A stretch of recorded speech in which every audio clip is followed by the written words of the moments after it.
Isang mapagpalang araw sa inyo, mga minamahal kong kasama sa bawat kwento. Sana'y nasa mabuti kayong kalagayan saan man kayo naroroon sa mga sandaling ito. Muli, samahan ninyo ako sa isang paglalakbay ng pusong minsan nang nawasak, ngunit susubukang buuin muli ng isang pag-ibig na hindi inaasahan. Sabi nila, sa bawat pagbagsak, may isang kamay na nakalaang umalalay sa'yo. Pero paano kung ang kamay na iyon ay pagmamay-ari ng taong magiging dahilan ng pinakamalaking pagkalito ng iyong puso? Halina't pakinggan natin ang unang kabanata ng kwentong pinamagatang Ang Ating Paraiso. Bumubuhos ang malakas na ulan mula sa madilim na kalangitan, tila nakikidalamhati sa mundong gumuho sa paanan ni Sinagtala Mariveles. Nakatayo siya sa labas ng malaking tarangkahan na minsan niyang tinawag na tahanan. Ngayon, isa na lamang itong malamig na bakal na may nakakandadong kadena at isang malaking papel na nakapaskil. Isang paalala ng kanilang pagkalugi, isang testamento ng kanilang kahihiyan. Foreclosed. Ang isang salitang iyon ay parang punyal na paulit-ulit na sumasaksak sa kanyang puso. Wala na. Ang mansyon, ang mga mamahaling sasakyan, ang buhay prinsesa, lahat ay naglaho na parang bula. Ang tanging natitira sa kanya ay ang basang-basa niyang damit at ang isang maliit na bag na naglalaman ng mga huling alaala ng kanyang mga magulang. Napaluhod siya sa basang semento, hindi na alintana ang putik na dumudungis sa kanyang damit. Hinayaan niyang humalo ang kanyang mga luha sa agos ng ulan. Wala na siyang pupuntahan. Wala na siyang matatakbuhan. Sa isang iglap, ang anghel ng pamilya Mariveles ay tuluyan ng nahulog sa lupa. Isang itim at eleganteng kotse ang huminto sa kanyang tapat. Ngunit hindi niya ito pinansin. Nanatili siyang nakayuko, yakap ang sarili, nanginginig sa ginaw at sa bigat ng nararamdaman. Bumukas ang pinto ng kotse. Narinig niya ang marahang yabag na papalapit at maya-maya pa'y biglang tumila ang ulan sa kanyang paligid. Inangat niya ang kanyang ulo. Isang malaking itim na payong ang nakatabon sa kanya at sa likod nito ay isang matangkad na lalaking nakatayo. Seryoso ang mukha, ngunit may bakas ng awa at pag-aalala sa malalim nitong mga mata. Tala. Ang boses nito ay kalmado, ngunit may bigat. Kilala niya ang lalaking ito. Siya si Dakila Ilustre, isang malapit na kaibigan o mas tamang sabihing business partner ng kanyang yumaong ama. Hindi niya alam kung gaano katagal na siyang nakatitig dito, basang-basa at nanlalaki ang mga mata.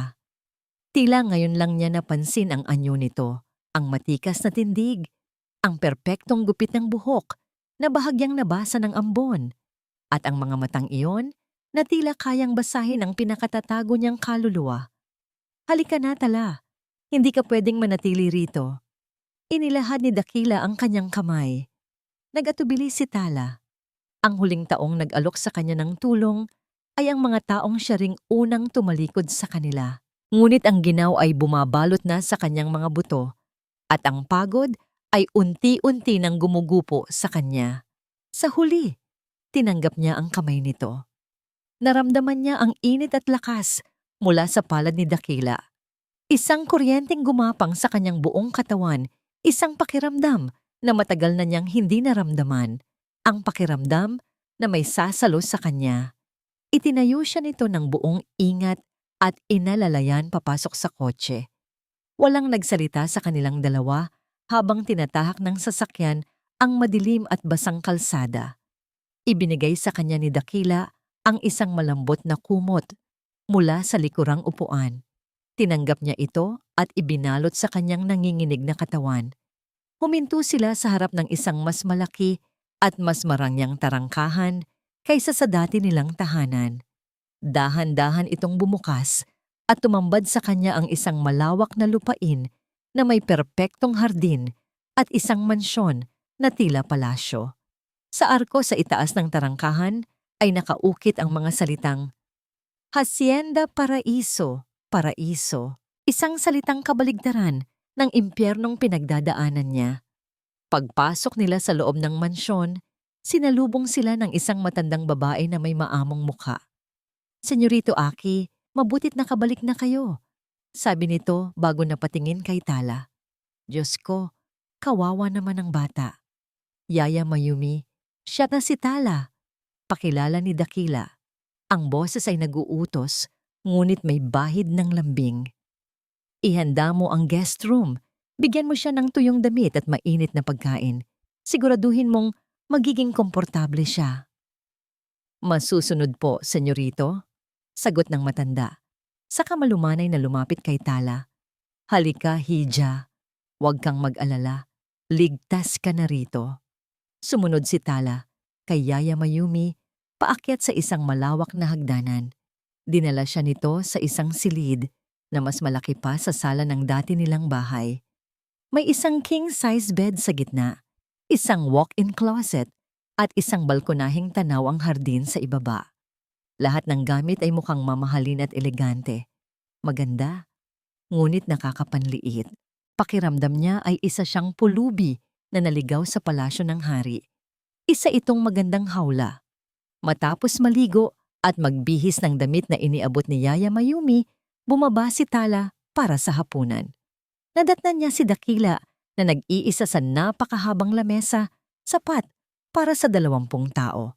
Pinaupo siya sa kabilang dulo, at ang distansya nila sa isa't isa ay tila sumisigaw ng agwat ng kanilang estado sa buhay. Ang tanging maririnig ay ang tunog ng kanilang mga kubyertos.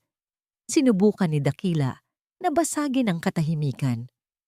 "Kumain ka ng mabuti," sabi nito, hindi nakatingin sa kanya. "Kailangan mong lakasan ang iyong katawan." Tumango lamang si Tala at pilit na sumubo ng pagkain, kahit patila may malaking bato na nakabara sa kanyang lalamunan. Bakit niya ito ginagawa? Anong kailangan niya mula sa isang tulad niyang wala nang maibibigay pa?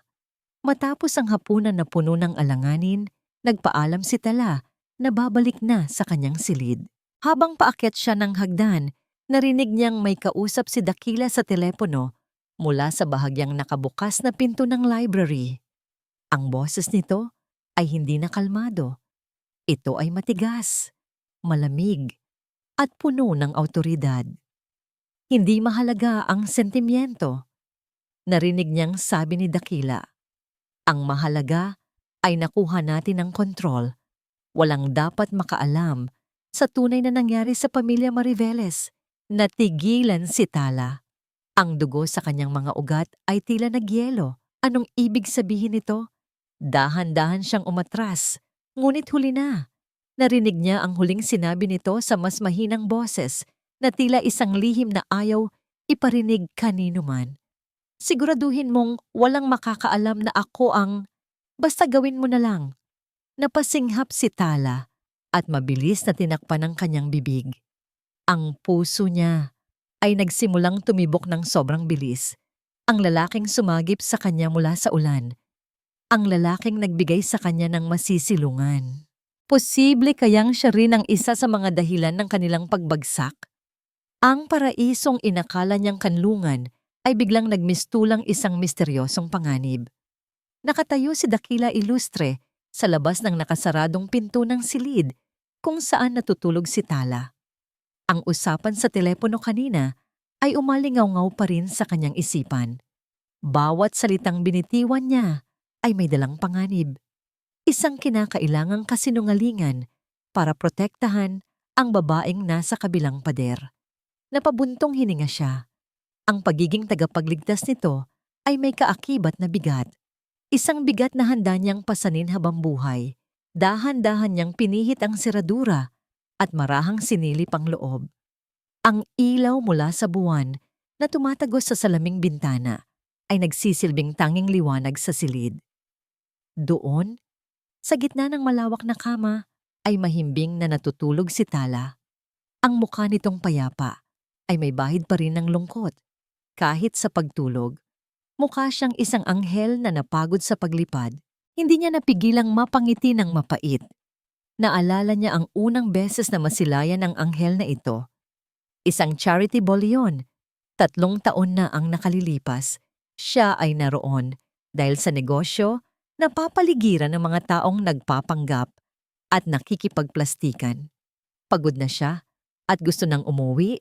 Nang bigla, isang tawa ang pumukaw sa kanyang atensyon. Isang tawa na tila musika sa gitna ng ingay. Sinundan niya ang pinagmulan ng tunog at doon niya nakita si Sinagtala Mariveles.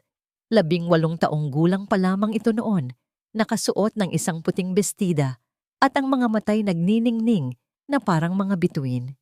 Tumatawa ito kasama ang kanyang mga kaibigan, walang kamalay-malay sa mundong mapanlinlang sa kanyang paligid. Para itong isang sinag ng tala sa madilim na gabi. Sa sandaling iyon, tinamaan siya. Ngunit sino ba naman siya para sa isang prinsesa? Isa lamang siyang negosyanteng mas matanda ng 15 taon, may sariling mga multo ng nakaraan. Kaya't minahal niya ito mula sa malayo, sa lilim ng kanyang mga pangarap. Ngayon, ang prinsesang iyon ay nasa kanyang pamamahay, wasak at sugatan. At siya ang hamak na tagahanga mula sa malayo, ang tanging pag-asa nito.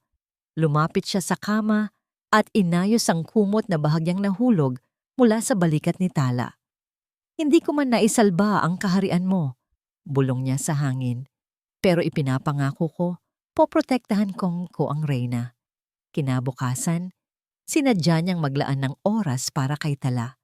Nasa kalagitnaan siya ng isang mahalagang video conference call, isang deal na nagkakahalaga ng milyon-milyon, nang makita niya si Tala na naglalakad mag-isa sa hardin. Ang itsura nito ay malungkot pa rin, nawawala sa sariling mundo. Gentlemen, I have an urgent matter to attend to. We will postpone this meeting.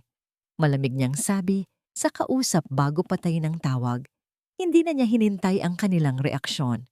Pinuntahan niya si Tala sa hardin. Nagulat pa ito nang makita siya. Titito Aki, dakila, o Aki na lang. Pagtatama niya, halika, samahan mo akong maglakad. Naglakad sila sa gitna ng mga namumulaklak na rosas. Tahimik sa una, hanggang sa si Dakila na ang nagsalita. Ang mga rosas na ito, anya, habang marahang hinihipo ang isang pulang bulaklak. Paborito ng aking ina. Sabi niya, kahit gaano pa karaming tinik ang pumapalibot dito, ang ganda at bango pa rin nito ang nangingibabaw. Napatingin sa kanya si Tala. Sa unang pagkakataon mula nang dumating ito, nakita niya ang isang bahagyang kislap sa mga mata nito. Maganda nga po sila. Katulad mo. Halos pabulong na sabi ni Dakila. Namula ang mga pisngi ni Tala at umiwas ito ng tingin. May napansin si Dakila, isang maliit na dumi sa gilid ng pisngi nito. Sandali, sabi niya. Itinaas niya ang kanyang kamay at gamit ang kanyang hinlalaki, marahan niyang pinunasan ng dumi. Napakatagal ng sandaling iyon. Ang kanilang mga muka ay magkalapit na magkalapit. Nakita niya ang paglaki ng mga mata ni Tala. Ang kanyang paghinga ay bumigat. Ang tanging gusto niya sa mga oras na yon ay angkinin ang mga labi nitong bahagyang nakaawang. Ngunit pinigilan niya ang sarili. Mali ito. Masyadong maaga. Bigla siyang lumayo, naubo ng bahagya para itago ang pagkailang. May dumi lang. Tumango si Tala, halatang apektado rin. Habang pabalik na sila sa mansyon, natanaw ni Dakila ang isa sa mga mas batang hardinero na nakangiting bumati kay Tala. Ngumiti pabalik si Tala, isang tunay na ngiti na hindi pa naibibigay nito sa kanya. Isang kurot ng selos ang biglang sumalakay sa puso ni Dakila. Naging matalim ang kanyang tingin. Mamaya, nang sila na lang ulit, sinabi niya kay Tala sa boses na walang emosyon, mas mabuting iwasan mo ang pakikipag-usap sa mga trabahador. Para na rin sa kaligtasan mo. Nakita niya ang pagkalito at bahagyang sakit sa mukha ni Tala bago ito tumango at umakyat sa silid nito. Napakuyom si Dakila ng kanyang mga kamao. Alam niyang nagiging kontrolado siya. Ngunit hindi niya mapigilan. Sa mundong ito, lahat ay pwedeng manakit kay Tala at hindi niya hahayaang mangyari iyon. Poprotektahan niya ito kahit pa sa sarili nito. Gabi na nang bumalik siya sa kanyang opisina para tapusin ang mga papeles. Kinuha niya ang kanyang telepono para tingnan ang kanyang schedule para bukas. Nang biglang mag-vibrate ito, isang text message mula sa isang numerong hindi niya sinave pero kilalang kilala niya kung kanino. Ang mensahe ay maikli lamang, ngunit sapat na para manigas ang kanyang panga. "She's back and she wants to see you." Napapikit si Dakila ng mariin at ibinagsak ang telepono sa lamesa.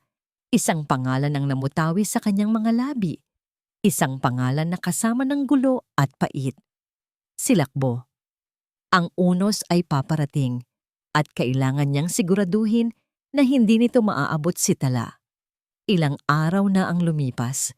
Unti-unti nang natututunan ni Sinagtala na huminga sa loob ng Hacienda Paraiso. Ang bawat umaga ay mas magaan kaysa sa nakaraan.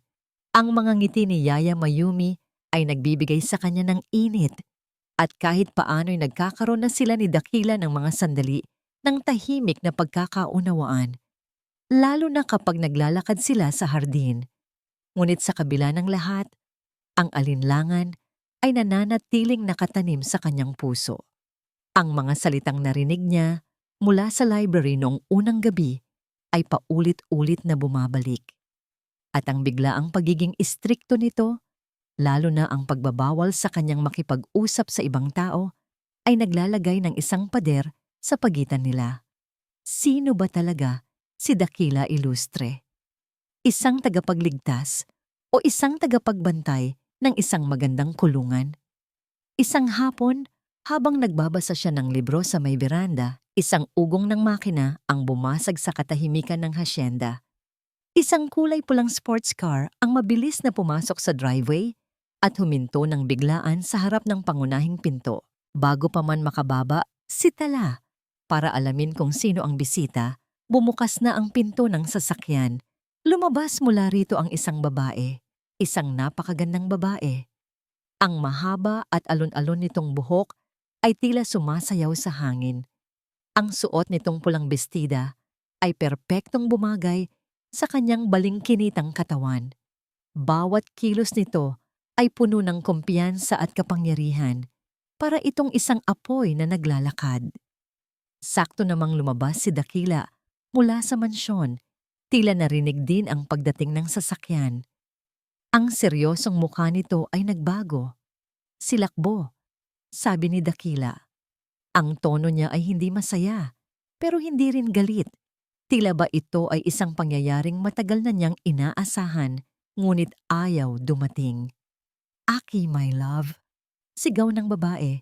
Tumakbo ito papalapit kay Dakila at walang pasabing yumakap ng mahigpit kasabay ng isang halik sa pisngi. Mula sa veranda, natigilan si Tala. Ang libro ay halos mahulog mula sa kanyang mga kamay. Isang kakaibang pakiramdam ang biglang kumalat sa kanyang dibdib. Isang init, isang sikip. Nakakita niya kung paano alisin ni Dakila ang pagkakayakap ng babae, ngunit hindi sa paraang marahas. May pamilyaridad sa kanilang mga kilos. "What are you doing here?" tanong ni Dakila, habang pinupunasan ang bakas ng lipstick sa kanyang pisngi. Ngumiti lang ang babae. Isang ngangiting matamis ngunit may halong panunuya. "What else? I missed you, of course. At narinig ko, may bago ka raw alaga." Saka nito itinuon ang mga mata sa direksyon ng beranda. Diretsong tumama ang tingin nito kay Tala. Pakiramdam ni Tala ay bigla siyang hinubaran sa harap ng isang mapanuring hukom. Bumaba siya ng hagdan, hindi sigurado kung ano ang dapat gawin. Dapat ba siyang magtago o harapin ang bagong dating? "Tala, this is Silakbo del Fuego, a business associate." Pakilala ni Dakila nang makalapit si Tala. Ang pagdidiin sa salitang business associate ay hindi nakaligtas sa pandinig ni Tala o ni Silakbo. "Associate?" Tumawa si Silakbo.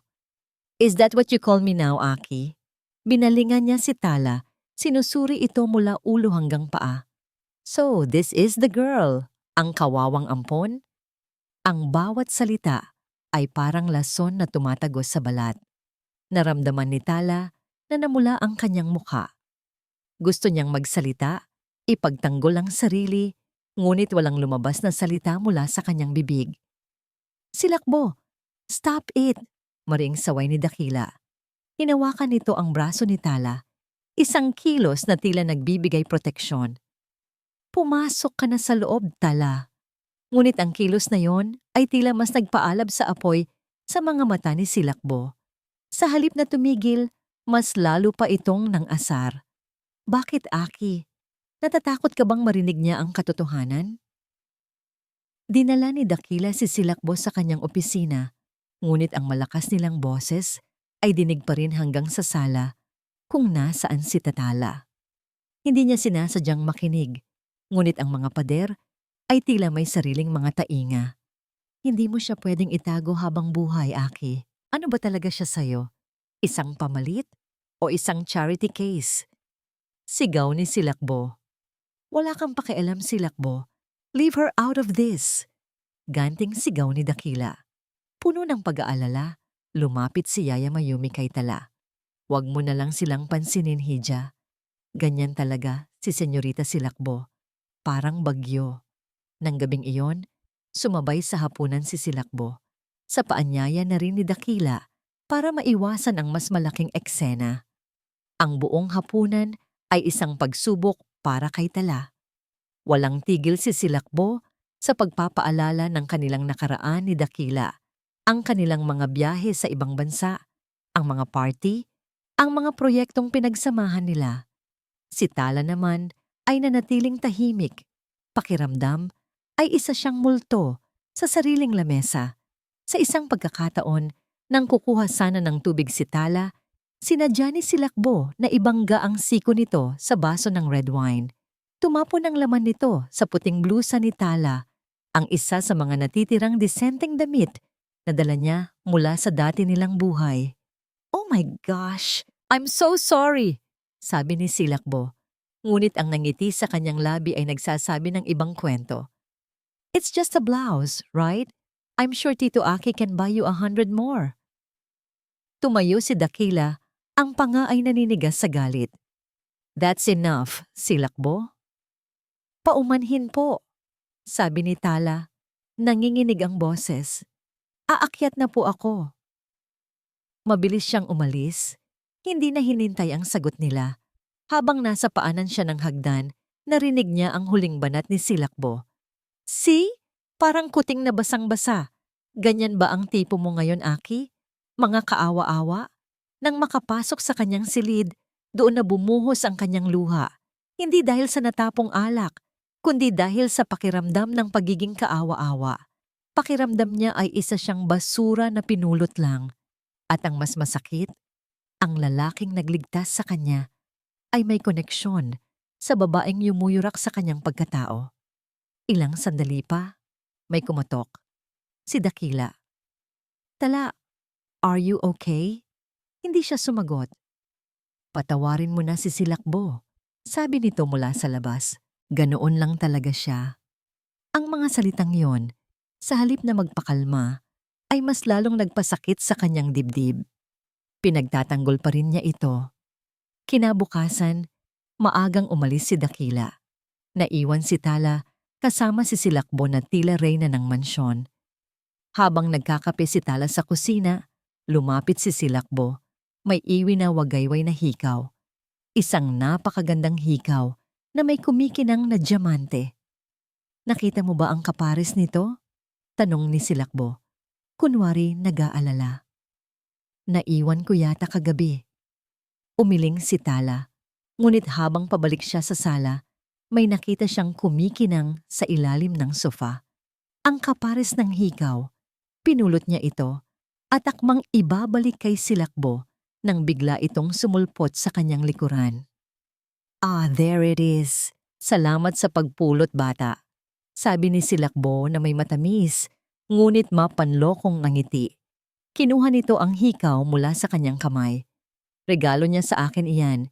It reminds him of the night we spent in Paris." Tinitigan ni Tala si Silakbo. Pagkatapos ay ang hikaw, isang regalo, isang gabi sa Paris. Ang lahat ng yun ay parang mga tinik na biglang tumusok sa puso niyang nagsisimula pa lang sanang maghilom. Nakatitig si Dakila sa baso ng alak sa kanyang harapan, ngunit hindi ang laman nito ang kanyang nakikita. Ang nakikita niya ay ang imahe ni Tala kanina, ang mga matang puno ng sakit at pagkalito. Matapos ang eksena sa hikaw, bawat mapanuyang ngiti ni Silakbo ay parang isang sampal sa kanyang mukha. Pagkaalis ni Tala, hinarap niya si Silakbo sa kanyang opisina. Ang pinto ay isinara niya ng may puwersa. "Ano ba talagang kailangan mo, Silakbo?" Tanong niya. Ang boses ay malamig na parang yelo. Tumawa lang ito, umupo sa kanyang upuan na tila siya ang nagmamay-ari ng lugar. "Simple lang, Aki. Gusto kitang bawiin at gusto kong mawala sa landas natin ang ampon mo." Huwag na huwag mong babanggitin ang pangalan niya. Banta ni Dakila. Dumadagundong ang boses sa apat na sulok ng silid. "Lubayan mo si Tala. This is my first and final warning." "Warning?" Tinaasan siya nito ng kilay. "Huwag mong kalimutan, darling, na ang Illustre Legacy Holdings ay nakatali pa rin sa Del Fuego Corporation. Isang maling galaw mo lang at hindi lang ikaw ang babagsak." "Sinusubukan mo ba ako?" Hamon ni Dakila. Ang mga matay nag-aapoy. Ngumisi si Silakbo. "Hindi. Sinasabi ko lang ang katotohanan. Your little charity case is your weakness at alam nating pareho kung ano ang ginagawa sa mga kahinaan sa mundo natin." Tumayo ito at lumapit sa kanya. Hinaplos ang kanyang dibdib. "Just send her away, Aki, at magiging masaya tayong muli." Tinabig ni Dakila ang kamay nito. "Umalis ka na, bago pa may magawa ako na pagsisisihan nating dalawa." Alam niyang tama, si Silakbo. Ang kontrata nila sa ama nitong si Don Apolinario ay isang kadenang nakapulupot sa kanyang leeg. Isang kontratang pinasok niya para palakasin ang kumpanya bago pa man bumalik si Tala sa buhay niya. Ngayon, ang kontratang yon ang ginagamit na sandata laban sa kanya. Kinabukasan, sinubukan niyang bumawi kay Tala. Nakita niya itong malungkot na nakadungaw sa bintana. "Maglakad tayo sa labas," aya niya, sa pinakamalambing na boses na kaya niya. "Gusto kong ipakita sa iyo ang talon sa likod ng hasyenda." Nakita niya ang bahagyang pagliwanag ng mukha ni Tala. Tumango ito. Ngunit bago pa man sila makaalis, tumunog ang kanyang telepono. Isang tawag mula sa sekretarya niya. Isang emergency meeting na kagagawa na naman ni Silakbo. "Pasensya ka na," sabi niya kay Tala. Puno ng pagkadismaya ang kanyang boses. "May kailangan lang akong asikasuhin. Pangako, babawi ako." Ang pag-asang sumilay sa mga mata ni Tala kanina ay muling napalitan ng ulap. Tumango lang ito at tumalikod. Pakiramdam ni Dakila ay sinaksak siya. Ang bawat hakbang niya palayo kay Tala para asikasuhin ang gulo ni Silakbo ay isang hakbang na naglalayo rin sa kanilang dalawa. Buong araw siyang abala sa pag-aayos ng problema. Nang makauwi siya, sinalubong siya ni Yaya Mayumi na may pag-aalala sa mukha. "Senyorito, kanina pa po wala sa mood si Senyorita Tala." Bulong nito. "May ipinakitang litrato si Senyorita Silakbo sa kanya kanina bago umalis. Pagkatapos po noon ay nagkulong na siya sa kanyang silid." Napakuyom ang kamao ni Dakila. Silakbo. Kinabukasan, lalong lumala ang kanyang pag-aalala. Sinabi ni Yaya Mayumi na maagang umalis si Tala. Nagpaalam na maghahanap ng trabaho sa bayan. Hindi siya mapakali. Ang bayan ay puno ng mga taong mapanuri. Paano kung may makakilala sa kanya? Paano kung may manakit sa kanya? Hindi niya natiis. Sumunod siya, sakay ng ibang kotse, pinapanood ito mula sa malayo na parang isang anino. Nakita niya itong pumasok sa ilang tindahan at kainan. At sa bawat pagtanggi na natatanggap nito, tila nadudurog din ang puso niya. Gusto niya itong lapitan, yakapin, at sabihing hindi niya kailangang gawin ito. Ngunit alam niyang iyon lang ang lalong magpaparamdam dito na isa itong bilanggo. Habang nakaupo si Tala sa isang bench sa parke, pagod at dismayado, isang lalaki ang lumapit dito. Matangkad, makisig, at nakasuot ng mamahaling suit. Ngumiti ito kay Tala at may sinabi. Agad na nanikip ang dibdib ni Dakila. Kilala niya ang lalaking iyon. Si Hadion Elizalde, ang pinakamatindi niyang karibal sa negosyo. Isang buwitre na handang pumatay para makuha ang gusto. At ngayon, ang gusto nito ay nasa harap ng kanyang sinagtala. Nakita niya kung paano ngumiti pabalik si Tala. Nakita niya kung paano nito tinanggap ang panyong inabot ni Hadion. Ang eksena ay parang isang mabagal na pelikula nang bangungot sa kanyang isipan. Buong gabi niyang hinintay ang pag-uwi ni Tala. Bawat segundo ay parang isang oras. Ang bawat tunog ng sasakyan sa labas ay nagpapatindig ng kanyang balahibo. Ang galit, selos at pag-aalala ay naghahalo-halo sa loob niya na parang isang kumukulong bulkan. Nang sa wakas ay bumukas ang pinto at pumasok si Tala, hindi na niya napigilan ang sarili. Saan ka galing? Tanong niya. Ang boses ay matigas at walang emosyon, ngunit sa ilalim nito ay ang takot na mawala ito. Nagulat si Tala sa tono niya. Naghahanap lang po ng trabaho. Anong oras na? Alam mo bang delikado sa labas? Paano kung may nangyari sa'yo? Sunod-sunod niyang tanong. Bawat salita ay mas malakas kaysa sa nauna. Kaya ko po ang sarili ko, sagot ni Tala. May bahid ng pagtatanggol sa boses. Talaga? Sarkastiko niyang sabi. Kasama ang isang Hadion Elizalde? Sa tingin mo ba hindi ko alam? Sa tingin mo ba hindi kita nakita? Nanlaki ang mga mata ni Tala. Hindi makapaniwala. Sinusundan mo ako? Ang tanong na yon, ang akusasyong yon, ang nagtulak sa kanya sa bingit. Ang lahat ng kanyang pinipigil na emosyon ay sumabog. Oo, dahil responsibilidad kita. Sigaw niya. Simula ngayon, hindi ka na aalis ng bahay na ito nang walang paalam sa akin. Maliwanag? Wala kang karapatan. Ganting sigaw ni Tala. May namumuong luha sa mga mata. Wala akong karapatan? Humakbang siya palapit. Ang anyo niya'y nangingibabaw. Habang nasa pamamahay kita, ako ang masunod. Ang mga salitang yon ay lumabas na parang isang hatol, isang pader, na bigla niyang itinayo sa pagitan nilang dalawa. Nakita niya ang sakit, ang gulat at ang takot sa mga mata ni Tala. Bago ito mabilis na tumakbo paakyat sa kanyang silid, humahagulgol. Naiwan si Dakila sa gitna ng sala, nanginginig sa sariling galit.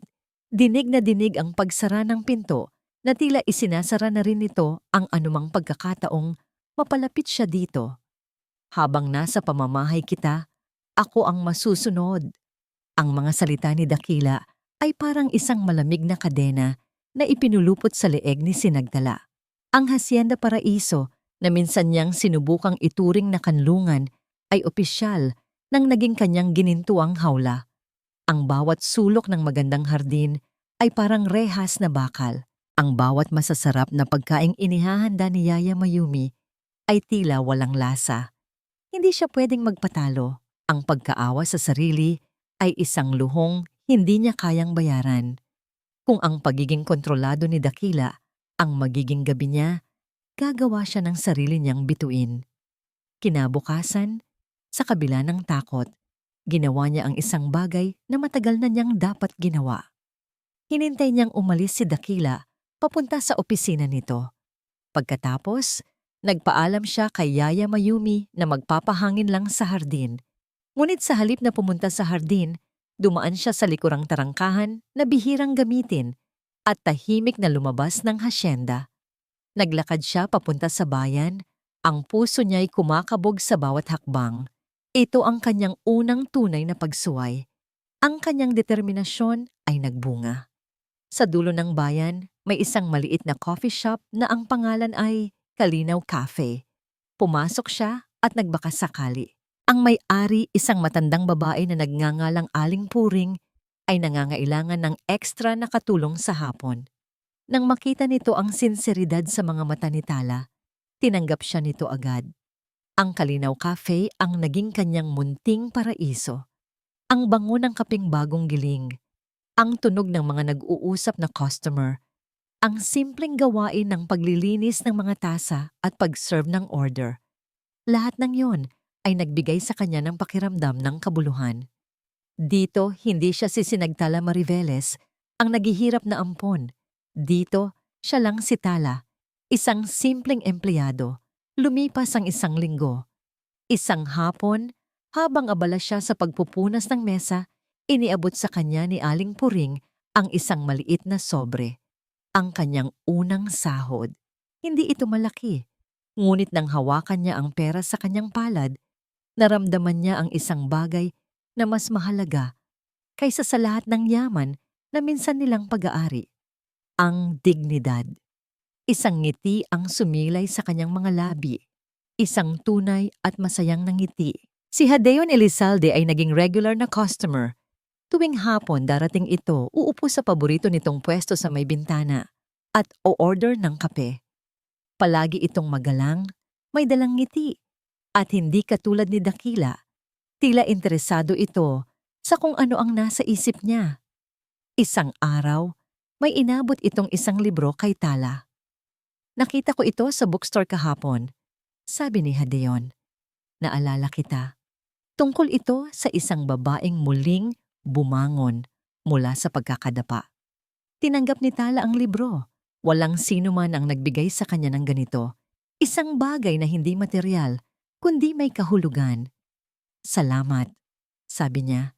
Nararamdaman ang pag-init ng kanyang mga pisngi. Walang anuman. Nakikita ko ang determinasyon sa mga mata mo, Tala. Huwag mong hahayaang apakan kaninuman, sabi nito. At sa isang iglap, marahan itong hinawakan ang kanyang kamay na nakapatong sa lamesa. Sakto sa sandaling iyon, bumukas ang pinto ng cafe at isang malamig na hangin ang tila pumasok. Napabitaw si Tala nang makita kung sino ang dumating. Si Dakila. Nakatayo ito sa may pinto. Ang mukha ay mas madilim pa sa kape na kanyang tinitimpla. Ang mga mata nito ay nakatuon, hindi sa kanya, kundi sa kamay ni Hadeon na kalalapat lang sa kamay niya. Ano ang ibig sabihin nito? Tanong ni Dakila. Ang boses ay kalmado, ngunit puno ng panganib. Naglakad ito papalapit. Ang bawat hakbang ay mabigat. Tumayo si Hadeon, hindi natitinag. Nagkakape lang kami, ilustre. O bawal na rin ba yon sa alaga mo? Hindi pinansin ni Dakila si Hadeon. Ang tingin nito ay nanatili kay Tala. Umuwi ka na. Ngayon din. Doon na napuno si Tala. Ang takot na nararamdaman niya ay napalitan ng tapang na isinilang mula sa kanyang bagong tuklas na kalayaan. Hindi, mariin niyang sabi. May trabaho pa ako. Nagulat si Dakila sa kanyang pagsagot.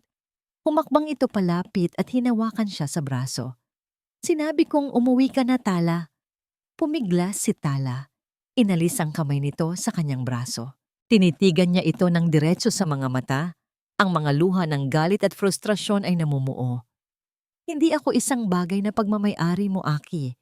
Hindi ako isang manika na pwede mong ilagay sa isang kahon. Hindi ako isang ibon na pwedeng ikulong sa isang hawla. Sigaw niya, hindi na alintana ang mga customer na napapatingin sa kanila. Tao ako. At pagod na akong pakiramdaman na wala akong halaga. Natigilan si Dakila. Sa unang pagkakataon, nakita niya itong walang masabi. Tila ang mga salita niya ay mga sampal na gumising dito. Tumalikod si Tala at bumalik sa counter. Nanginginig ang buong katawan. Naiwan si Dakila na nakatayo roon bago ito tumalikod at mabilis na umalis ng cafe. Nang gabing iyon, habang nag-aayos si Tala para umuwi, nilapitan siya ni Yaya Mayumi na sinundo siya sa utos na rin ni Dakila. Hija, malumanay na sabi ng matanda. Ipagpaumanhin mo na si senyorito. Nag-aalala lang yun sa'yo. Tumangulang si Tala. Pero mag-iingat ka rin dyan sa Ginoong Hadeon. Dagdag ni Yaya Mayumi. Tandaan mo, ang sobrang bait ay minsan nakakakaba. Ang mga salita ni Yaya Mayumi ay nag-iwan ng marka sa isip ni Tala. Ngunit bago pa niya ito mapag-isipan ng husto, tumunog ang kanyang telepono. Isang hindi rehistradong numero. Sinagot niya ito. Tala, si Hadeon ito. Ang boses nito sa kabilang linya ay malumanay. Gusto sana kitang imbitahan maghapunan bukas. May mga bagay kang dapat malaman tungkol sa tagapagligtas mo. Gawin mo, utos ni Dakila sa kanyang private investigator sa kabilang linya. Ang boses niya ay kasing lamig ng bakal. Ang imahe ni Hadeon Elizalde na nakangiti kay Tala ay nakaukit na parang apoy sa kanyang isipan. Gusto kong malaman ang lahat tungkol kay Hadeon Elizalde. Bawat transaksyon, bawat koneksyon, lalo na kung may kinalaman siya sa mga Del Fuego. I want it on my desk yesterday. Ibinaba niya ang tawag at marahas na hinilamos ang kanyang mukha. Ang sigaw ni Tala sa cafe. Hindi ako isang hawla, ay umalingaw-ngaw sa kanyang tainga. Ang pagtatangka niyang protektahan ito ay siyang nagtulak dito palayo, diretso sa mga kamay ng isang ahas. Ang mga sumunod na araw sa Hacienda Paraiso ay puno ng isang nakakabinging katahimikan. Nag-iiwasan sila ni Tala. Bawat pagkikita nila sa pasilyo ay nag-iiwan ng isang awkward na tensyon. Nakikita niya ang pagod sa mga mata nito, ngunit nakikita rin niya ang isang bagong determinasyon. Isang determinasyong hindi na magpapaapi. At habang ipinagmamalaki niya iyon, kasabay nito ang takot na ang determinasyong yon ay maging bulag sa tunay na panganib. Isang gabi, dumating ang tawag na hinihintay niya, ang resulta ng investigasyon. Boss, kumpirmado, sabi ng investigador. Si Hadeon Elizalde at si Silakbo del Fuego ay magpinsan. May mga ulat din na si Hadeon ang ginagamit ni Don Apolinario para sa mga dirty work nito sa negosyo. Mukhang may pinaplano sila laban sa'yo. Isang piraso ng yelo ang tila bumaon sa sikmura ni Dakila. Hindi ito nagkataon lang.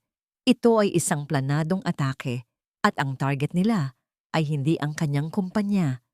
Ang target nila ay ang kanyang puso. Ang kanyang si Tala. Dali-dali siyang umuwi. Kailangan niyang makausap si Tala. Kailangan niyang magpaliwanag kahit hindi niya masabi ang lahat. Ngunit pagdating niya, sinalubong siya ng balita mula kay Yaya Mayumi. Umalis po si Senyorita Tala, Senyorito. Sabi nito, bakas ang pag-aalala. May tumawag po sa kanya. Isang ginoong Hadeon daw po. Nag-aya maghapunan. Para siyang binuhusan ng malamig na tubig. Huli na siya.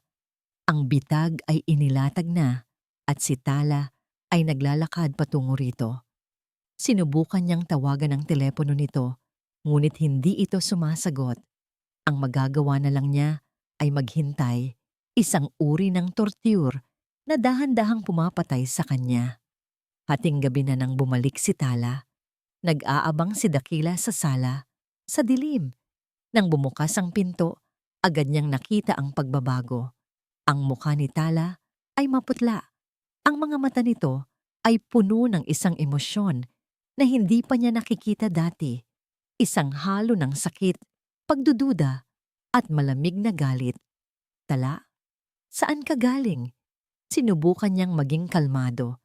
Hindi ito sumagot agad. Naglakad ito papalapit sa kanya. Bawat hakbang ay tila may bigat. Tumayo ito sa kanyang harapan. Totoo ba? Tanong nito.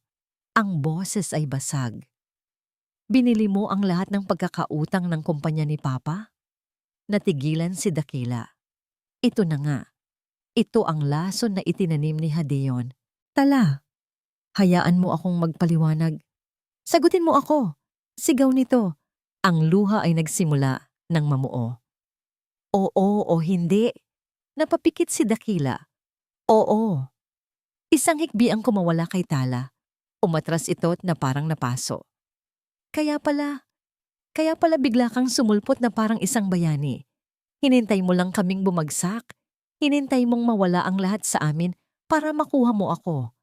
Hindi totoo yan, giit ni Dakila. Lumalapit dito. Ginawa ko yon para subukang isalba kung ano man ang pwedeng isalba. May mga bagay na hindi ko pwedeng sabihin sa'yo dahil sa isang kasunduan. It's complicated. Complicated? Tumawa ito ng mapait. O baka naman ayaw mo lang aminin na isa kang oportunista? Oh darling, huwag mo namang pagsalitaan ng ganyan si Aki. Isang boses ang nanggaling sa nakabukas na pinto. Si Silakbo. Nakatayo ito roon. Nakangiti na parang isang demonyo. Ang timing ay perpektong-perpekto. Agad na naintindihan ni Dakila. Parte lahat ito ng plano. He's just trying to protect you. Patuloy ni Silakbo, naglalakad papasok. Totoo ang sinabi ni Hadion. Binili nga ni Aki ang mga utang, pero hindi dahil sa masama siyang tao. Ginawa niya yon dahil may pagtingin siya sa'yo. Hindi ba, Aki? Ang mga salita ni Silakbo ay isang patalim na may dalawang talim. Habang kinukumpirma nito ang katotohanan, binibigyan niya ito ng mas masamang motibo. Hindi na kinaya ni Tala. Tumakbo ito paakyat ng hagdan. Ngunit hindi ito pumunta sa kanyang silid. Sa halip, lumiko ito papunta sa West Wing, kung nasaan ang kanyang opisina. Sinundan siya ni Dakila. Pagdating niya, nakita niya si Tala sa sahig ng kanyang private study. Nakabukas ang isang baul na matagal na niyang itinago. Ang laman nito ay nakakalat sa paligid niya. Mga lumang dyaryo na nagbabalita ng pagbagsak ng Mariveles Corporation, mga legal na dokumento, at isang maliit na litrato. Isang candid shot ni Tala, nakuha noong charity ball. Nakangiti, na matagal na niyang itinatago. Ngunit hindi yun ang hawak ni Tala. Hawak nito ang isang dokumento, isang kopya ng isang settlement proposal mula sa mga investor ng kanyang ama. Isang kontratang may pirma ng lahat, maliban sa isa. Ang pirma ni Dakila Ilustre. Inangat ni Tala ang kanyang mga mata. Wala ng luha. Ang natitira na lang ay isang malamig at basag na kawalan. Ito, sabi nito, ang boses ay halos isang bulong. Ipinakita nito ang kontrata. Isang pirma mo lang pala ang kulang. Isang pirma mo lang. At sana'y naisalba pa ang kumpanya. Sana'y buhay pa si Papa. Tinitigan niya ang papel. Ang kontratang yon, ang pain ni Don Apolinario. Ang pagpirma roon ay hindi magliligtas sa ama ni Tala, kundi mas magbabaon dito sa isang kasong hindi na nito malulusutan. Ngunit paano niya ipapaliwanag yun ngayon? Maaari mo silang iligtas, sabi ni Tala. Bawat salita ay parang bubog. Maaari mo kaming iligtas lahat. Bakit hindi mo ginawa, Aki? Bakit? Ang maskara ng kanyang pagiging tagapagligtas ay tuluyan ng gumuho at ang nakita ni Tala sa ilalim nito ay ang mukha ng isang halimaw. Ang katotohanan ay isang piraso ng salamin. Nang buo pa ito, sumasalamin ito sa ganda. Ngunit kapag ito'y nabasag, ang bawat piraso ay matalim at kayang sumugat ng malalim. Para kay Sinagtala, ang salamin ng kanyang tiwala kay Dakila ay hindi lang nabasag. Ito'y nagkadurog-durog. Ang bawat alaala ng kabutihan nito ay isa na ngayong lason na dahan-dahang kumakalat sa kanyang sistema. Ang pag-aalok nito ng payong sa gitna ng ulan, isang pagkukunwari. Ang mga pagkaing inihahanda para sa kanya, isang paraan para patabain ang bihag. Ang pag-aalala nito, isang manifestasyon ng pagiging possessive. Ang hangin sa Hacienda Paraiso ay naging mabigat at malamig. Si Tala ay naging isang anino sa loob ng mansyon. Hindi na siya sumasagot sa mga tanong ni Dakila, maliban sa, oo, hindi, at ewan ko. Ang mga mata niyang minsay nagniningning ay naging malamig at walang buhay. Isang refleksyon ng lamat sa kanyang paraiso. Isang umaga, habang nag-aayos ng kanyang mga gamit, binuksan niya ang closet. Tumambad sa kanya ang hanay ng mga mamahaling damit at alahas na ibinigay sa kanya ni Dakila. Ang mga bagay na minsan niyang itinuring na simbolo ng bagong simula ay isa na ngayong simbolo ng kanyang pagiging isang ari-arian. Hindi na niya natiis. Kinuha niya ang lahat. Bawat bestida, bawat sapatos, bawat hikaw at kwintas. Inilagay niya ang mga ito sa loob ng isang malaking kahon. Dala-dala ang kahon, bumaba siya at nagtungo sa opisina ni Dakila. Hindi na siya kumatok.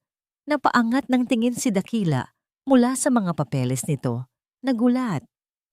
Inilapag ni Tala ang kahon sa ibabaw ng lamesa nito. Isang malakas na kalabog ang umaling-awngaw sa tahimik na silid. Ano ito? Tanong ni Dakila. Naguguluhan. Sayo na. Malamig na sabi ni Tala. Lahat ng ito ay sayo. Hindi ko kailangan ng bayad para sa pananatili ko rito. Tumayo si Dakila. Bakas ang sakit sa kanyang mukha. Tala. Hindi iyan bayad. Mga regalo yan. Regalo? Isang mapait na tawa ang kumawala sa lalamunan ni Tala. O mga tanikala, para manatili ako sa hawla mo? Hindi ko kailangan ng mga palamuti, Aki. Ang kailangan ko ay kalayaan. Hindi kita ikinukulong, giit ni Dakila. Lumalapit sa kanya. Pinoprotektahan lang kita. Pinoprotektahan? Humakbang paatras si Tala. O sinisigurado mong walang ibang makakaangkin sa bagay na gusto mo? Nakita ko ang mga papeles. Aki, nakita ko ang litrato ko sa baul mo. Matagal mo na itong plano, hindi ba? Ang sakit sa mga mata ni Dakila ay mas lalong lumalim. Wala itong maisagot. Ang kanyang katahimikan ang naging kumpirmasyon para kay Tala. Ang kanyang pananahimik ang pinakamatibay na ebidensya. Sumagot ka! Sigaw ni Tala. Ang boses ay nanginginig sa puot at pighati. Hindi mo maiintindihan. Pakiusap ni Dakila, halos pabulong. Doon na sumabog ang lahat ng pinipigil ni Tala. Ang alin ang hindi ko maiintindihan? Na hinayaan mong mamatay ang papa ko sa sama ng loob? Na hinintay mong mawala ang lahat sa akin para lang masabi mong sayo ako? Pag-aari mo na ang lahat sa akin, Aki. Ang utang ng pamilya ko, ang bahay na ito, pati ang buhay ko. Kaya masaya ka na ba? Bawat salita ay parang isang matulis na kutsilyo. Nakita ni Tala kung paano natigilan si Dakila. Kung paano ito nasaktan. Ngunit wala na siyang pakialam. Gusto niyang saktan ito. Gusto niyang iparamdam dito ang kahit katiting lang ng sakit na nararamdaman niya. Tumalikod si Tala at iniwan itong nakatayo roon. Wasak? Alam na niya ang kailangan niyang gawin. Hindi siya pwedeng manatili sa impyernong ito na nagpapanggap na paraiso. Nang gabing iyon, habang ang lahat ay natutulog, kinuha niya ang kanyang telepono. Hinanap niya ang numero ng dati niyang kaibigan sa kolehiyo na ngayon ay nakatira sa Cebu. Nanginginig ang kanyang mga kamay habang nagdial siya. Hello, Bessie? Si Tala to. Oo, okay lang ako. Pwede ba akong humingi ng pabor? Pwede ba akong makitira sa'yo kahit ilang linggo lang? Kailangan ko lang. Kailangan kong makalayo.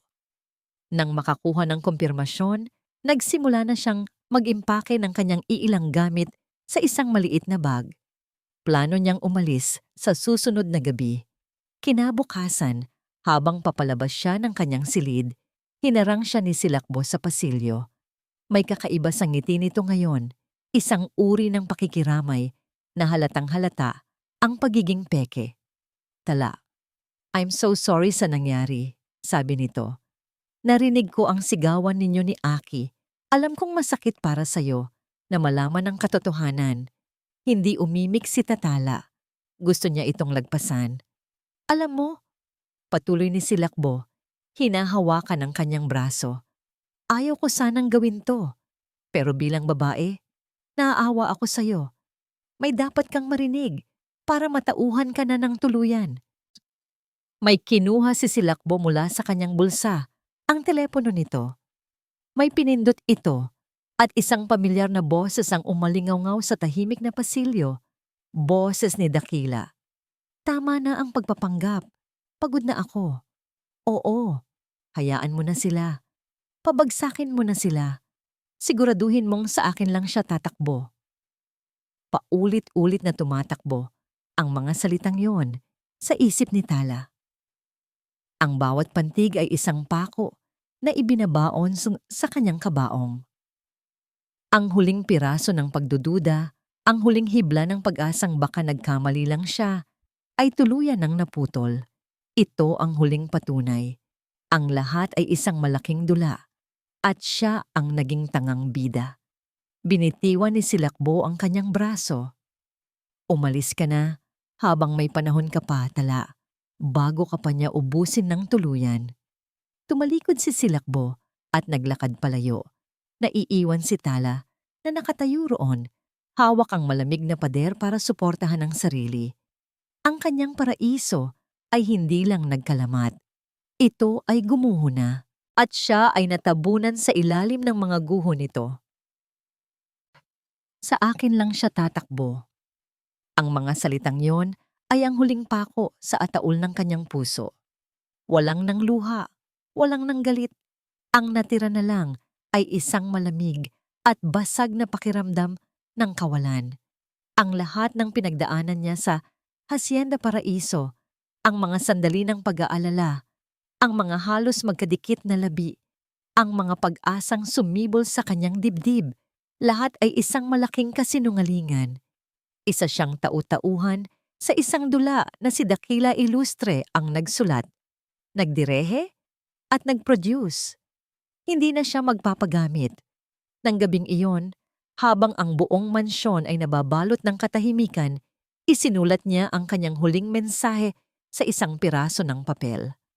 Maikli lang, sapat na para iparamdam ang kanyang paglaya. Isinuot niya ang kanyang lumang jacket, bitbit ang maliit na bag na naglalaman ng kanyang buong pagkatao. Bago lumabas ng silid, tiningnan niya ang kanyang refleksyon sa salamin. Ang babaeng nakatingin pabalik ay hindi na ang kawawang anghel na nahulog sa lupa. Siya ay isang basag na piraso ng salamin, ngunit ang kanyang mga gilid ay matalim na ngayon. Dahan-dahan siyang bumaba ng hagdan, bawat hakbang ay maingat na parang isang magnanakaw. Ang sinag ng buwan na tumatagos sa malalaking bintana ay nagmistulang mga rehas na bakal na sa wakas ay malalampasan na niya. Inilapag niya ang sulat sa ibabaw ng maliit na lamesa sa may paanan ng hagdan, kung saan siguradong makikita ito. Nang marating niya ang pinto, lumingon siya sa huling pagkakataon. Ang paraisong naging kanyang impyerno.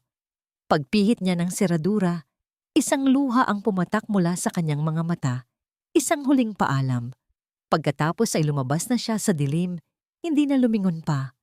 Sa loob ng taxi na palayo sa hacienda, tinanaw niya ang malaking mansyon na unti-unting lumiliit. Para itong isang magandang bangungot na sa wakas ay ginigisingan na niya. Gabi na nang makauwi si Dakila mula sa isang magulong araw sa opisina. Ang tanging nasa isip niya ay ang makahingi ng tawad kay Tala. Hahanap siya ng paraan para ipaliwanag ang lahat. Kahit pa masira ang kasunduan niya, hindi na niya kayang makita itong nasasaktan. Ngunit pagpasok niya sa mansyon, isang kakaibang katahimikan ang sumalubong sa kanya. Masyadong tahimik. Yaya? Tala? Tawag niya. Tanging ang aling-awngaw ng kanyang boses ang sumagot. Naglakad siya papasok at doon, sa may paanan ng hagdan, nakita niya ang isang nakatuping papel. Kinabahan siya. Dahan-dahan niya itong kinuha at binuksan. Ang sulat kamay ni Tala. Salamat sa lahat, Tito Aki. Oras na para palayain ko ang sarili ko. Nabitiwan ni Dakila ang papel. Hindi! Bulong niya. Hindi! Nagbibiro lang siya. Mabilis siyang tumakbo paakyat sa silid ni Tala. Binuksan niya ang pinto. Ang kama ay maayos na. Ang closet ay nakabukas at sa loob nito ay wala na ang iilang damit na dala nito. Wala na si Tala. Isang malakas na sigaw ng pagkadurog ang kumawala mula sa kanyang lalamunan. Sinuntok niya ang pader. Hindi na inalinta na ang sakit sa kanyang mga kamao. Ang kanyang sinagtala. Nawala na. Ang ibong pinilit niyang protektahan ay nakawala sa hawla, sugatan at galit. Lumilipad patungo sa mas malaking panganib. Ang kanyang pananahimik ang nagtulak dito palayo. Ang kanyang sobrang pagprotekta ang siyang sumakal dito. Siya ang may kasalanan ng lahat. Bumaba siya na parang isang taong nawala sa sarili. Kinuha niya ang susi ng kanyang kotse. Hahanapin niya ito kahit sa ang sulok pa ng mundo. Habang palabas siya, isang pulang sports car ang humarang sa kanyang daraanan. Sisilakbo, bumaba na may ngiti sa labi. Sa likod nito, sa di kalayuan, nakita niya ang kotse ni Hadeon Elizalde at naintindihan niya ang lahat. Nasaan siya? Sigaw niya, ang boses ay parang kulog. Ang alin, my love? Ang alaga mong nakawala? Mapanuyang sagot ni Silakbo. Silakbo, I swear, kapag may nangyaring masama sa kanya. Relax, Aki. Putol ni Hadeon. Papalapit sa kanila. Pinapalaya lang namin siya mula sa isang mapanakal na relasyon. Hindi ba dapat magpasalamat ka pa sa amin? Ang galit sa loob ni Dakila ay sumabog. Sinugod niya si Hadeon at binigyan ng isang malakas na suntok sa panga. Bumagsak ito sa lupa. Ngunit bago pa niya ito masundan, tumunog ang kanyang telepono. Isang numero mula sa opisina ni Don Apolinario del Fuego. Ilustre, sabi ng boses sa kabilang linya. Isang salita mo lang sa mga pulis tungkol dito at sisiguraduhin kong ang lahat ng ebidensya ng pagtatangka mong tulungan ang mga Mariveles ay magmumukhang ebidensya ng panloloko mo sa kanila. Ikaw ang masisisi sa lahat at habang buhay kang kamumuhuyan ng babaeng mahal mo. Ito ay isang perpektong bitag, isang checkmate. Nang mga sandaling iyon, sa gitna ng kanyang galit at pagkabigo, muling tumunog ang kanyang telepono. Isang hindi kilalang numero. Nanginginig niyang sinagot ito. Hello? Kayo po ba si Mr. Dakila Ilustre? Tanong ng isang boses na hindi pamilyar. Kami po ay mula sa St. Luke's Medical Center. Ang mundo ni Dakila ay huminto sa pag-ikot. May isang pasyente po kasing dinala rito. Isang sinagtala Mariveles na aksidente po ang sinasakyan niyang taxi. Ang telepono ay nabitiwan ni Dakila. Ang tunog ng pagbagsak nito sa semento ay kasabay ng pagbagsak ng kanyang buong mundo. Sa isang sulok ng syudad, ipinagdiriwang nina Silakbo at Hadeon ang kanilang tagumpay sa isang mamahaling bar. Cheers, sabi ni Silakbo. Itinaas ang kanyang baso. Sa pagbagsak ng isang anghel at sa pagsisimula ng ating imperyo, dagdag ni Hadeon, may malamig na ngiti. Naniniwala silang natapos na nila ang laro. Ngunit sa isang madilim na kalsada, sa loob ng isang ambulansyang humaharurot, dahan-dahang iminumulat, isinagdala ang kanyang mga mata. At sa isang mansyon na ngayon ay walang buhay, isang lalaki ang sumisigaw sa sakit at pagsisisi, handang sunugin ang buong mundo para lang maibalik ang babaeng nawala sa kanya. Ang laro ay hindi pa tapos.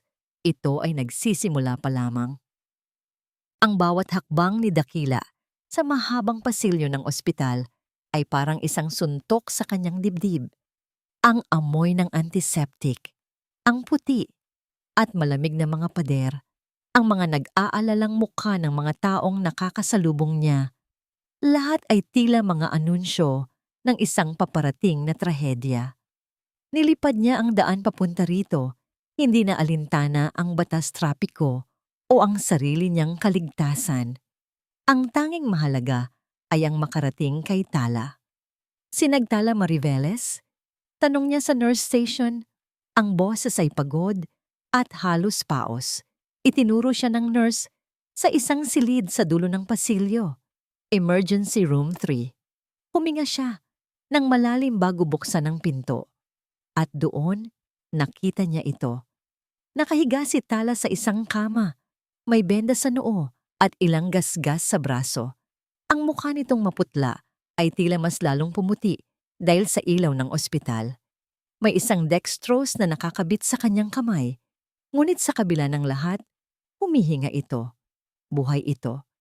Isang malakas na buntong hininga ng ginhawa ang kumawala kay Dakila. Para siyang isang taong nalulunod na sa wakas ay nakaahon para sumagap ng hangin. Lumapit siya sa kama.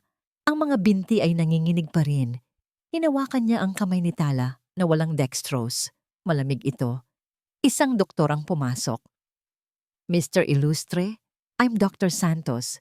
The patient is stable. Minor concussion and some bruises, but she's a very lucky young woman. She was asleep when the accident happened, so her body was relaxed. Salamat, Doc. Maraming salamat. Sabi ni Dakila, ang pasasalamat ay bumabaha mula sa kanyang puso. Nang maiwan silang dalawa sa silid, umupo si Dakila sa upuang katabi ng kama. Hinawakan niya ng mahigpit ang kamay ni Tala. Tila ba sa paghawak na yon ay maibibigay niya ang lahat ng kanyang lakas. Tinitigan niya ang payapang mukha nito. Ngayon, sa piling ng panganib, ang lahat ng pader na itinayo niya, ang lahat ng pag-aalinlangan at pagpipigil ay gumuho. Ang mga luhang matagal na niyang kinimkim ay nagsimula ng bumagsak. Sunod-sunod, tahimik. Umiyuko siya hanggang sa ang kanyang noo ay sumayad sa gilid ng kama. Patawarin mo ako, Tala. Bulong niya sa pagitan ng mga hikbi. Patawarin mo ako sa lahat. Sa pagiging duwag ko, sa hindi ko pagsasabi ng totoo, sa pananakit sa'yo. Hindi niya alam kung gaano siya katagal sa ganoong posisyon.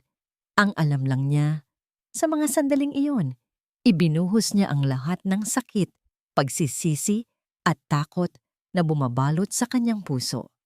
Dahan-dahang gumalaw ang mga daliri ni Tala sa loob ng kanyang palad. Mabilis na inangat ni Dakila ang kanyang ulo. Nakita niyang dahan-dahang iminumulat ni Tala ang kanyang mga mata. Nagtama ang kanilang paningin. Sa mga mata ni Tala, nakita niya ang pagkalito, pagkatapos ay ang alaala ng sakit. At sa huli, ang pagtataka kung bakit siya naroon. Aaki? Mahinang sabi nito. Nandito ako, Tala. Nandito lang ako. Sabi ni Dakila. Ang boses ay garalgal dahil sa pag-iyak. Sinubukan ni Talang bumangon, ngunit agad ding napahiga dahil sa sakit ng ulo. Anong nangyari? Naaksidente ka, pero ligtas ka na. Huwag kang mag-alala. Ang mga salitang ligtas ka na ay tila nagpabalik sa alaala ni Tala. Ang pagdududa ay muling gumuhit sa kanyang mukha.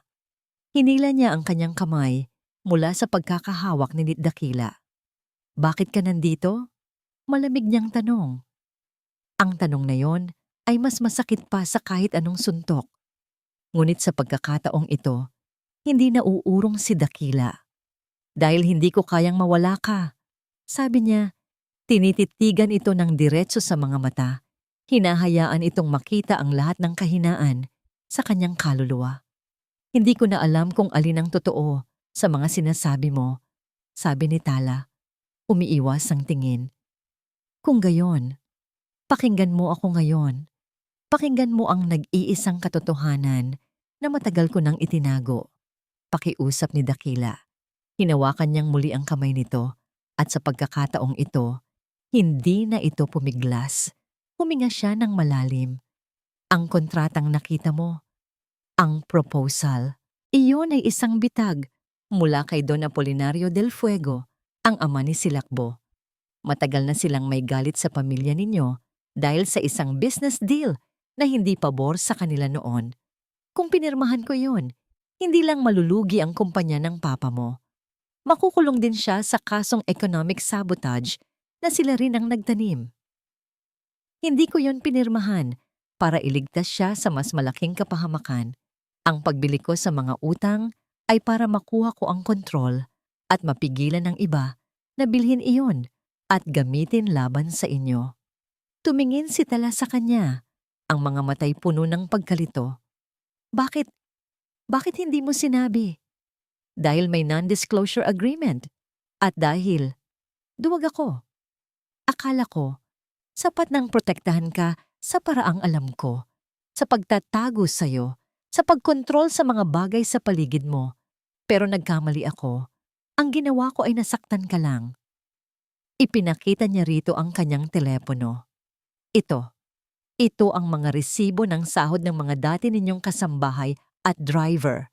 Simula nang magsara ang kumpanya ninyo, ako ang palihim na nagpapasahod sa kanila para hindi sila mawalan ng kabuhayan. Dahil alam kong iyon ang gugustuhin ng mga magulang mo. Nakita ni Tala ang mga ebidensya.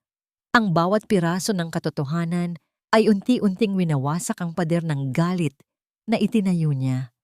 Bakit mo ginawa ang lahat ng iyon? Tanong ni Tala. Ang boses ay nanginginig na. Para saan ang lahat ng sakripisyong ito? Tinitigan siya ni Dakila. Ang lahat ng pag-ibig na tinago niya sa loob ng maraming taon ay bumuhos sa kanyang mga mata. Wala nang maskara, wala nang pagkukunwari.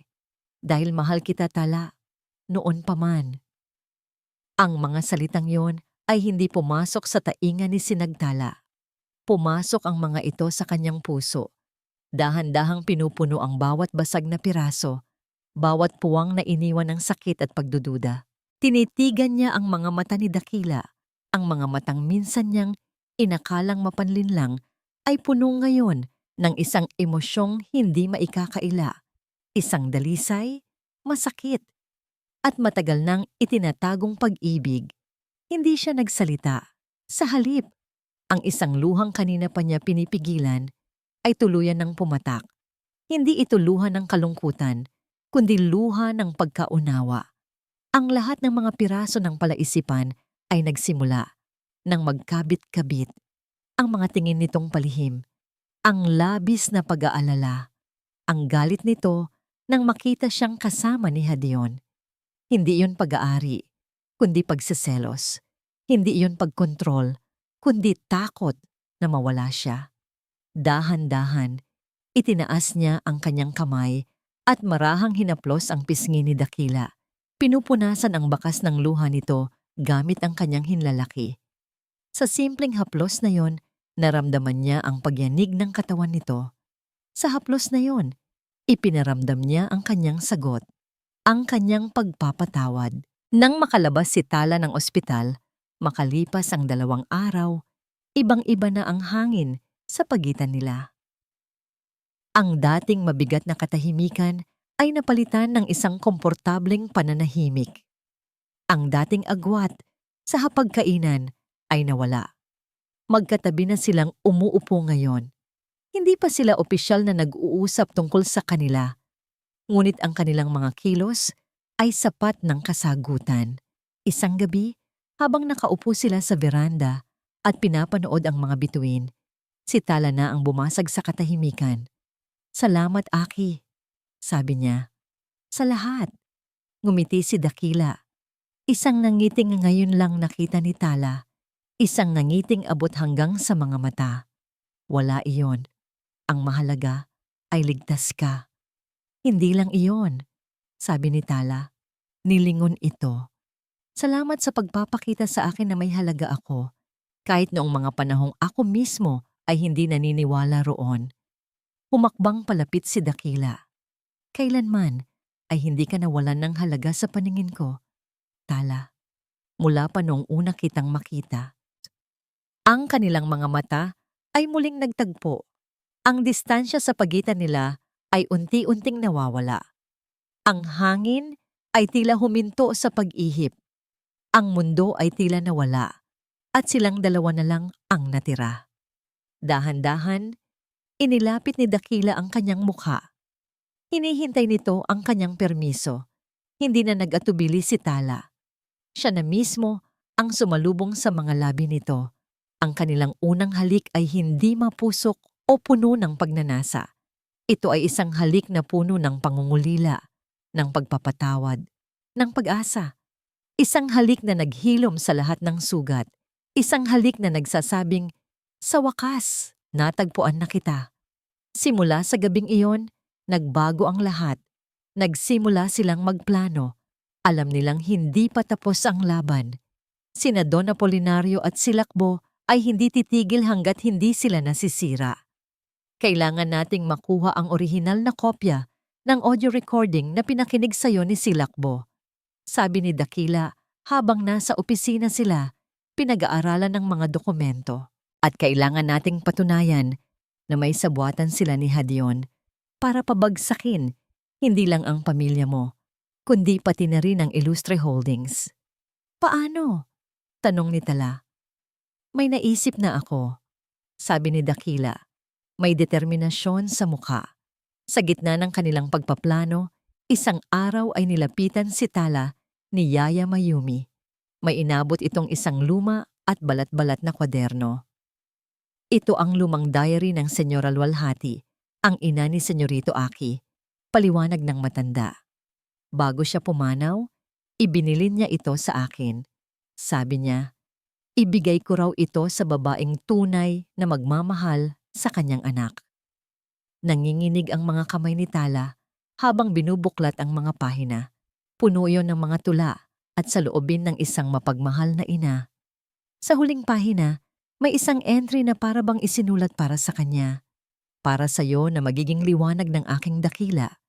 Naway makita mo ang kadakilaan ng kanyang puso na pilit niyang itinatago sa likod ng pader na bakal. Huwag mo sana siyang susukuan dahil sa oras na ibigay niya sa iyo ang kanyang tiwala, ibibigay niya sa iyo ang buong mundo. Niyakap ni Tala ang diary, ang mga luha ay muling dumaloy sa kanyang mga mata. Ngayon, mas naiintindihan na niya si Dakila. Dumating ang araw ng ika-10 anibersaryo ng Illustre Legacy Holdings, isang malaking pagdiriwang na dadaluhan ng lahat ng mga bigating pangalan sa mundo ng negosyo, kasama na roon ang mga Del Fuego. Ito ang perpektong pagkakataon. Habang naghahanda si Tala sa kanyang silid, pumasok si Dakila. Napanganga ito nang makita siya. Nakasuot si Tala ng isang simpleng silver gown. Ang buhok niya ay nakapusod ng elegante at ang kwintas na may disenyong bituin na bigay ni Dakila ay nakasabit sa kanyang leeg. Wala na ang anino ng isang kaawa-awang ampon. Ang nasa harap niya ngayon ay isang reyna. Handa ka na? Tanong ni Dakila. Inilahad ang kanyang kamay. Ipinanganak akong handa. Sagot ni Tala. Ngumiti. At buong tiwalang tinanggap ang kamay nito. Bumaba sila ng hagdan, magkahawak kamay. Lahat ng mata sa ballroom ay napunta sa kanila. Ang mga bulong-bulungan ay nagsimula. Ngunit hindi na ito alintana ni Tala. Mula sa kabilang dulo ng silid, nakita niya ang nag-aapoy na mga mata ni Silakbo at ang madilim na mukha ni Don Apolinario. Handa na sila para sa huling laban. Ang ballroom ng Illustre Legacy Holdings ay puno ng mga bisita. Ang mga bilyonaryo, mga politiko, ang mga elite ng lipunan. Lahat ay naroon para sa pagdiriwang. Ngunit sa likod ng mga ngiti at pakikipagkamay, ang tensyon ay tila mahahawakan. Dakila at Tala, magkahawak kamay, ay naglalakad sa gitna ng karamihan. Ang mga bulong-bulungan ay nagsimula nang dumami. Hindi ba't siya yung babaeng inampon ni Dakila? Ang ganda niya. Pero hindi ba't ang balita, mag-asawa na sila? Hindi nila pinansin ang mga bulong-bulungan. Ang mga mata ni Dakila ay nakatuon sa paghahanap kay Don Apolinario del Fuego at Silakbo. Nang makita niya ang mga ito, nakatayo sa sulok at mapanuring nakatingin sa kanila, ang kanyang puso ay nagkabuhol-buhol. Sa kalagitnaan ng seremonya, nang ang lahat ay akala mo ay walang pagbabago, umakyat sa entablado si Dakila. Hawak ang isang mikropono. Magandang gabi po sa inyong lahat, bati niya. Ang mga bisita ay nagtahimikan. Sa gabing ito, ipinagdiriwang natin ang ika-10 anibersaryo ng Illustre Legacy Holdings. Isang tagumpay na hindi natin makakamit kung wala ang ating mga kasosyo, ang ating mga empleyado, at ang lahat ng nagtiwala sa amin. Pagkatapos, bumaling siya kay Tala.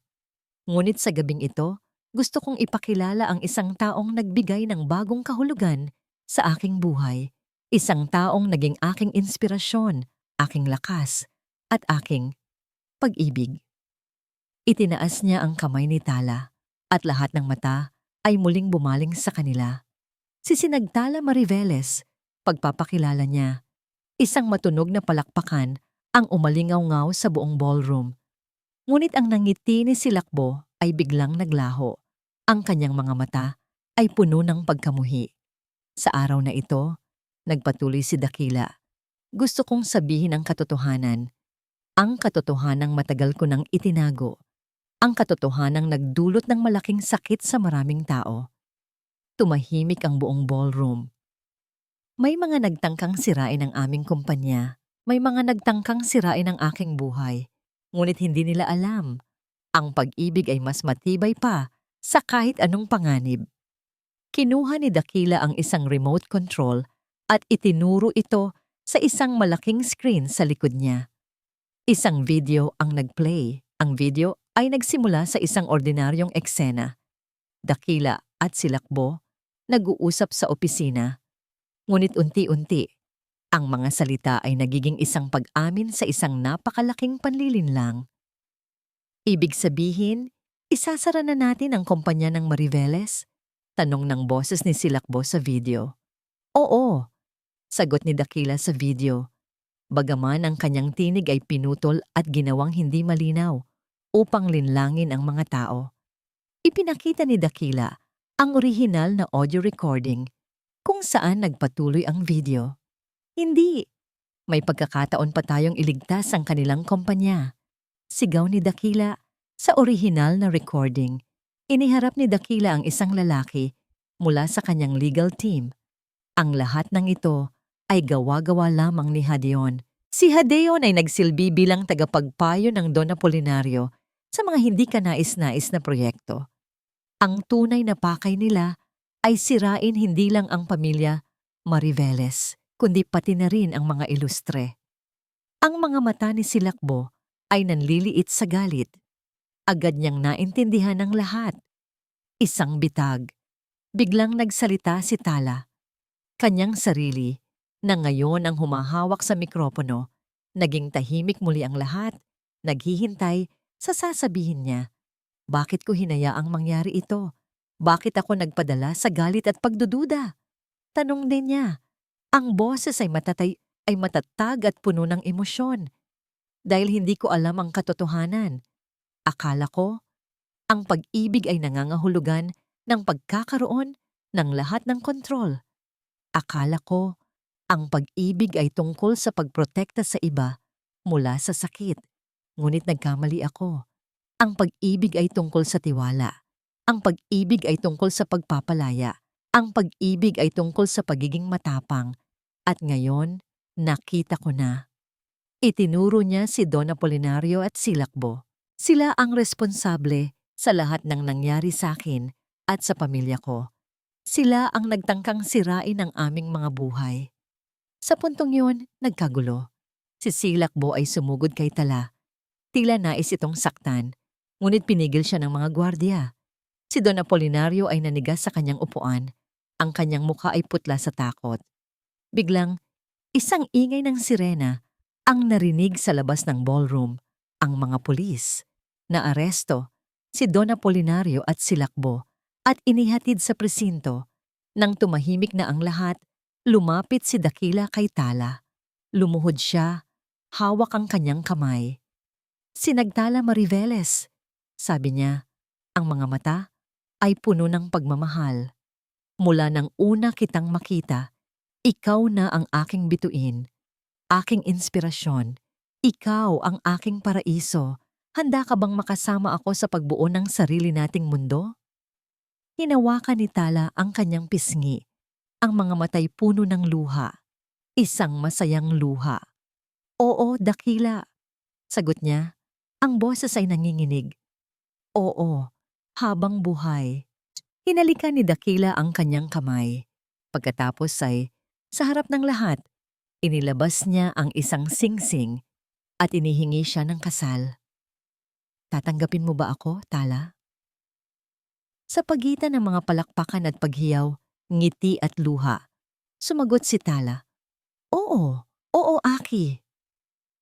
Ang pag-ibig, tulad ng isang hardin, ay nangangailangan ng panahon para mamukadkad. Kailangan nitong daanan ang tag-araw ng kaligayahan, ang tag-ulan ng kalungkutan, at ang mga bagyo ng pagsubok. Ngunit kapag ang mga ugat nito ay matatag, walang anumang unos ang kayang bumunot dito. Sa halip, pagkatapos ng bawat dilim, mas lalo itong yumayabong, makalipas ang 5 taon. Ang Hacienda Paraiso ay hindi na isang ginintuang hawla o isang lugar ng mga mapapait na alaala. Ito na ngayon ay isang tunay na paraiso, isang tahanang puno ng buhay, pagtawa at pagmamahalan. Ang mga madidilim na pasilyo ay napuno na ng liwanag. Ang nakakabinging katahimikan ay napalitan na ng matatamis na tunog ng isang masayang pamilya. Isang maaraw na hapon sa malawak na hardin kung saan unang nagkausap ng masinsinan sina Dakila at Tala. Makikita ang isang eksenang tila kinuha mula sa isang panaginip. Si Sinagtala Ilustre, hindi na isang takot na ampon, kundi isang matagumpay na fashion designer at isang mapagmahal na ina, ay nakaupo sa isang kumot sa damuhan. Ang kanyang ngiti ay kasing liwanag ng araw. Sa kanyang kandungan, isang batang babae na may mga matang, tulad ng bituin ang abala sa paglalaro ng mga bulaklak. "Mama, look! A butterfly!" Tili ng bata. "Ang ganda naman yan, Ulana, anak." Malambing na sagot ni Tala. Hinahaplos ang buhok ng anak. Sa di kalayuan, tumatakbo ang isang batang lalaki. Hawig na hawig sa kanyang ama. Hinahabol siya ng walang iba, kundi si Dakila Ilustre, na ngayon ay hindi na isang seryoso at kontroladong bilyonaryo. Siya ay isang ama na ang pinakamalaking yaman ay ang halakhak ng kanyang mga anak. "Hindi mo ako mahuhuli, Papa," sigaw ng batang lalaki na may kasamang malakas na tawa. Mas mabilis ka pa yata sa akin, honey." Ganting sigaw ni Dakila, nagkukunwaring pagod. Sa huli, nahuli rin niya ang anak at binuhat ito. Pinupuno ng halik ang pisngi nito habang tumatawa silang dalawa. Lumapit sila, kina Tala at Ulana, at umupo si Dakila sa tabi ng kanyang asawa. Muling itinayo ni Tala, sa tulong ni Dakila, ang pangalan ng Mariveles sa mundo ng negosyo, hindi sa pamamagitan ng bakal at salapi, kundi sa pamamagitan ng sining at tela. Ang Kalinaw Cafe ay lumaki na rin, at ngayon ay may ilang branch na pinamamahalaan mismo ni Aling Puring. Si Yaya Mayumi, na ngayon ay masaya ng nag-aalaga sa kambal, ay nanatiling tapat na saksi sa kanilang pagmamahalan. Tungkol naman sa mga Del Fuego, matapos ang mahabang paglilitis, napatunayang nagkasala si Don Apolinario sa maraming kaso ng pandaraya. Si Silakbo naman, dahil sa kanyang mga ginawa, ay nawalan ng lahat ng kredibilidad at napilitang mangibang bansa. Ang hustisya, kahit mabagal, ay nagwagi sa huli. Pinanood ni na Dakila at Tala ang kanilang kambal na naglalaro. Si Hani, na ang pangalan ay nangangahulugang huni ng ibon, ay malikot at masayahin. Si Ulana, na ang pangalan ay nangangahulugang ulan, ay mahinahon at malikhain. Silang dalawa ang perpektong simbolo ng kanilang pinagdaanan. Ang awit pagkatapos ng ulan, ang liwanag pagkatapos ng bagyo. Inakbayan ni Dakila si Tala at hinapit ito palapit. Hinalikan niya ito sa noo. "Masaya ka ba, mahal ko?" tanong ni Dakila. Ang boses ay puno ng pagmamahal. Tumingala si Tala sa kanya. Ang mga matay nagniningning. "Sobra. Dati, ang paraiso para sa akin ay isang lugar, isang mansyon, isang magandang hardin. Pero ngayon alam ko na." "Ano?" "Ang paraiso ay hindi isang lugar, Aki. Ito ay isang pakiramdam. Ito ay ang pakiramdam na ligtas ka sa yakap ng taong mahal mo habang pinapanood ninyong lumaki ang mga bunga ng inyong pagmamahalan." Ngumiti si Dakila. Inabot niya ang kamay ni Tala at pinagsalikop ang kanilang mga daliri. Magkasama nilang pinanood ang papalubog na araw na nagpipinta ng kulay kahel at rosas sa kalangitan. "Natagpuan na natin ang ating paraiso, mahal ko," bulong ni Dakila. "Oo," sagot ni Tala. "At hindi ko na ito bibitawan pa." Sa hardin na yon, sa ilalim ng papalubog na araw, ang dating tagapagligtas at ang dating anghel na nahulog sa lupa ay natagpuan ang kanilang walang hanggan.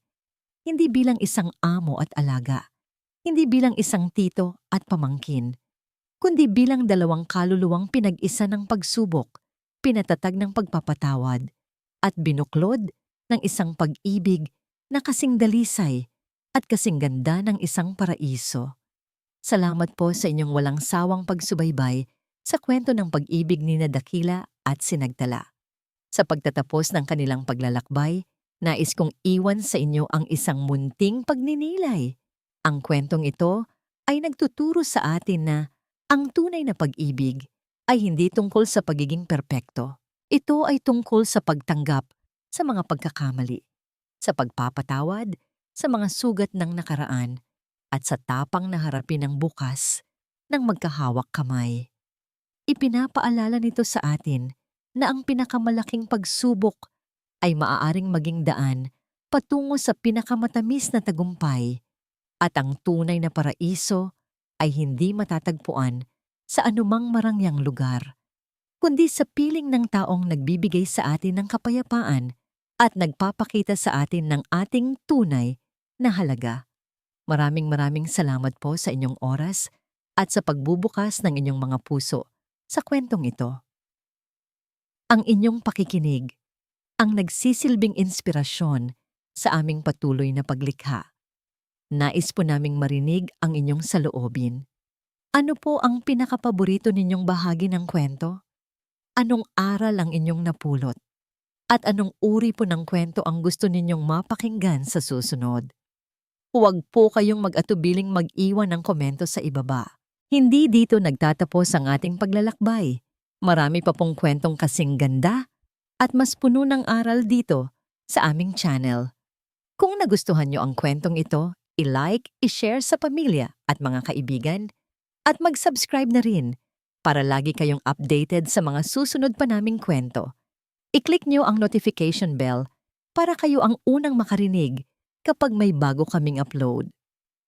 Pagpalain po kayo ng Panginoon, kayo at ang inyong buong pamilya. Hanggang sa muli.